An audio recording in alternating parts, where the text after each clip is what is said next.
This path isn't glamorous, it's quiet and lonely and uncertain, but it's mine. So if you're walking it too, let's talk about what it really takes to be creative in your 20s.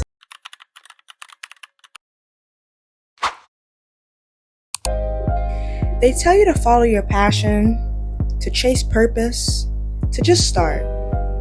But they never really tell you what it costs. Not the price of gear or editing software, but the emotional toll. The missed calls, the slow mornings after late nights chasing a dream you haven't seen pay you yet. This isn't a complaint. It's not even a warning. It's just the truth. This path isn't glamorous, it's quiet and lonely and uncertain, but it's mine. So if you're walking it too, let's talk about what it really takes to be creative in your 20s. Let's start with money. The thing we're not supposed to talk about. The you'll figure it out part of the creative life that we're all low-key drowning in. Gear isn't cheap. Time is expensive. And consistency doesn't pay rent until it does. Freelance work can be inconsistent and collabs are unpaid if you can land them. And the dream, yeah, it's always one invoice away from being delayed again. I used to beat myself up for not having it together financially. Like, how are people affording this lifestyle? And how do you even save when you're self-funded? So I started the 100 envelope challenge. I found it on TikTok and at first it felt silly, but then it made sense. You number 100 envelopes from $1 to $100, randomly fill them throughout the year. By the end, you would have saved $5,050. No pressure, no deadline, just quiet commitment. This book right here, you can purchase from Amazon, Etsy, the TikTok shop, or like I previously said before, if you don't want the physical book, all you need to do is get 100 envelopes and number them from 1 to 100 and fill it in. You guys don't need a book to do this challenge or to save money. I will be using this book right here to help me get some upgraded camera equipment. As you guys know, I love my Sony ZV-F1 camera, but from time to time, it can be a burden to carry around. So I think I need to invest in something a little smaller. And I do feel like the Osmo Pocket 3 would be the perfect size. I can carry it wherever I want to, and I can store it in my purse. It's a little hard to store my Sony ZV-F1, as you guys know, those who have the camera or have Sony products. But when I finish this book, I'll have more than just the Osmo Pocket that I'll be able to purchase. I should be able to purchase better microphones, maybe better lighting equipment, who knows? But this book right here, or the envelopes, will help me and help you get to the goals you guys want to meet. It's about breaking the cycle of living project to project. I'm trying to create from abundance, not anxiety.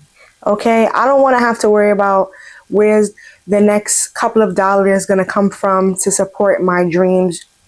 Go for it, y'all. Just do it. Here's the other cost, your social life. You say no a lot. No to parties, no to trips, no to last minute hangs, because you're editing, planning, and dreaming. You're building something that they can't see. And after a while, people stop inviting you. Some drift and some just fall completely off. At first, it hurt. I used to take it personal, like maybe I was doing too much or maybe they just didn't care. But now I get it. When you start walking with intention, your circle begins to shift. Not everyone's supposed to walk with you. Solitude isn't the same as loneliness, but it still feels heavy sometimes. You start asking, am I avoiding people or are they avoiding me? It's not just the silence. It's the noise inside your head. Imposter syndrome. The pressure to keep up, the algorithm never sleeps, and everyone else seems to be doing just fine. You wonder, am I posting enough? Am I posting too much? Do they even care? Now, there are days I wake up excited, inspired, ready to create big projects. And then there are days I want to just disappear and just turn everything off. I just want to stop, but I don't. Because even when it's heavy, this is what I'm meant to do and I trust that. The work is heavy, but the vision is worth it. You don't need constant motivation. You need rhythm, grace, and a system that supports your peace. The wins don't always go viral. Sometimes they're a voice note from a friend, a comment that says, "This made me feel seen," or even a client who finally pays you on time. A quiet morning with no rush, no noise, and no guilt. This path doesn't reward noise, it rewards alignment.